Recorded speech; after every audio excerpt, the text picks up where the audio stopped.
Siemens SensoFresh 活氧洗衣機運用活氧技術，30分鐘就可以幫你嘅衣物做到清新除味，而且仲適合任何衣物類型㗎，非常之方便。等我哋一齊嚟睇下呢部洗衣機嘅詳細介紹啦。首先同大家介紹嘅係 SensoFresh 質感清新程序。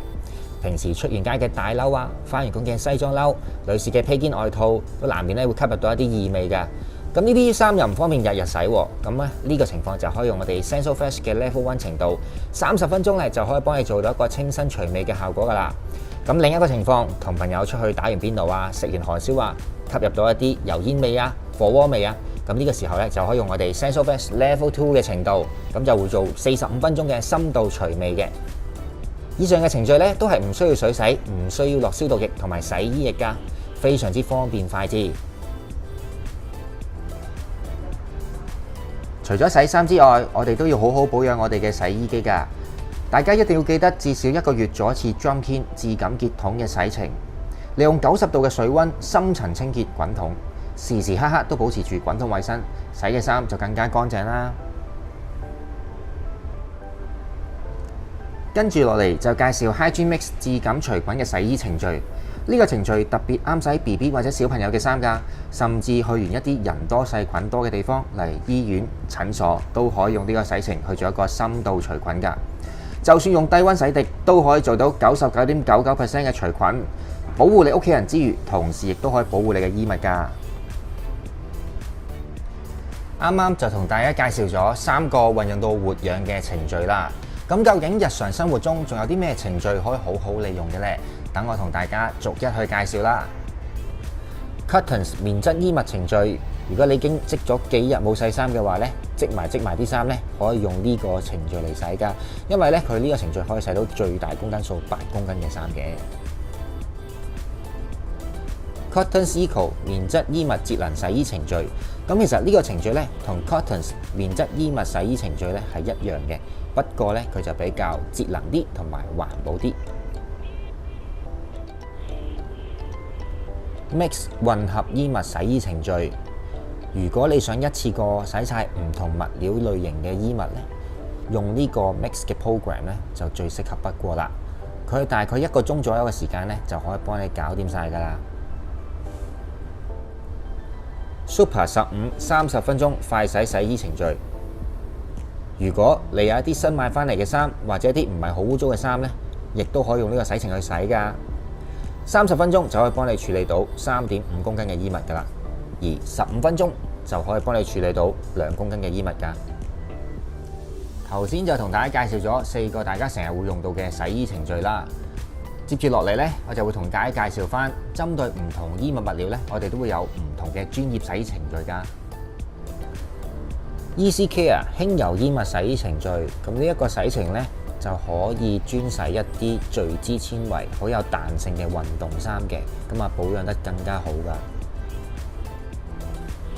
㗎。Delicate Silk 纖幼或者絲質衣物洗衣程序，如果你有一啲纖幼衣物，例如雪紡啊、絲質衫呢，咁用呢個程序去洗呢，就最好不過啦，因為呢，佢會用一個低水溫同埋低轉速呢，幫你洗衫之餘呢，仲會好好保護你啲衣物㗎。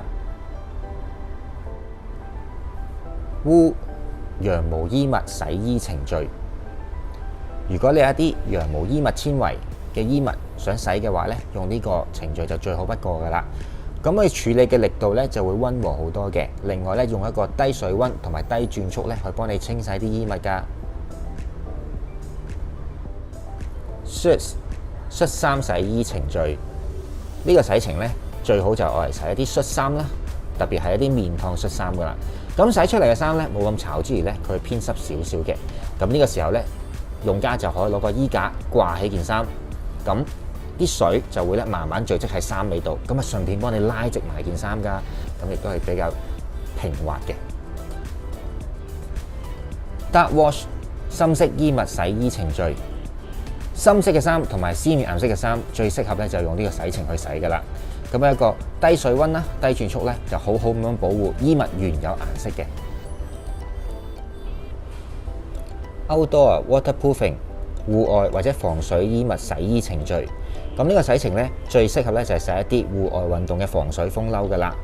咁用家咧可以配合翻防水劑咧，放喺柔順劑嗰一格，然之後咧呢個洗程喺最後過水嘅時候咧，就會重新幫你件風褸咧鍍翻一層防水鍍膜喺個面度，咁就時刻咧都保持住一個防水性能嘅。除咗頭先嘅洗衣程序之外咧 ，SensoFresh 洗衣機亦都有好多附加功能㗎。咁依家就等我同大家一一去介紹啦。咁我哋就由左手邊開始講起呢啲附加功能啦。我哋可以按照衣物護理標籤嘅建議去調校適合嘅水溫㗎，由凍水至到90度都得。一般嚟講，40度嘅水溫已經適合去清洗所有嘅衣物㗎啦。跟住轉速都可以由400轉調校到最高嘅1400轉，越高轉速洗出嚟嘅衫就越乾身。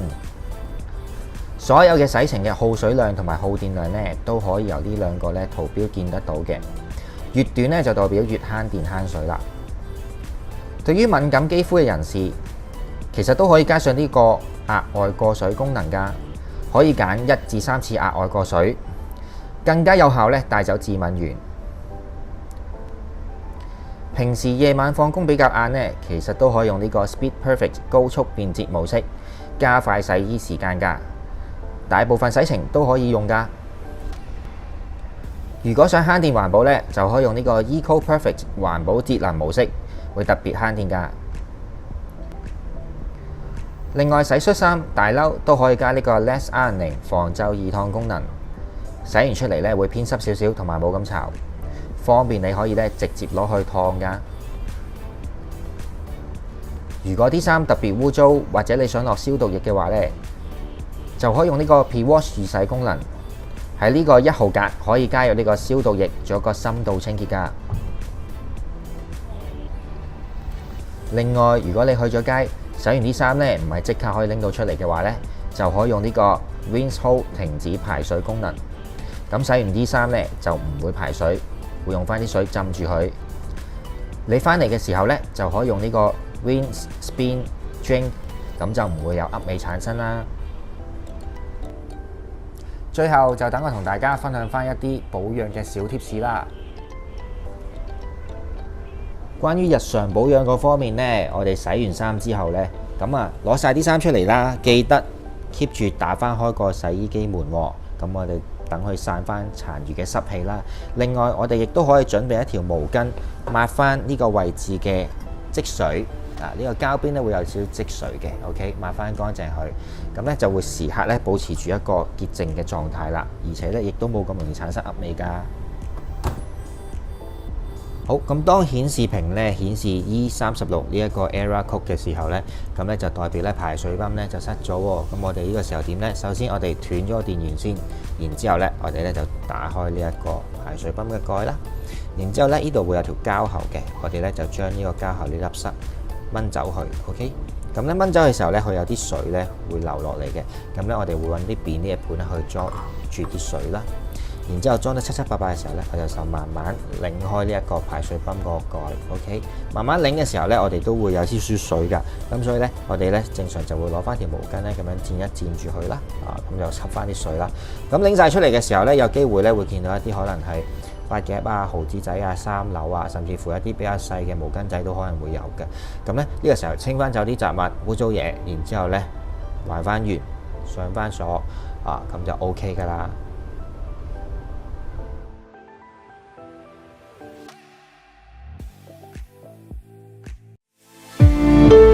Siemens, the future moving in.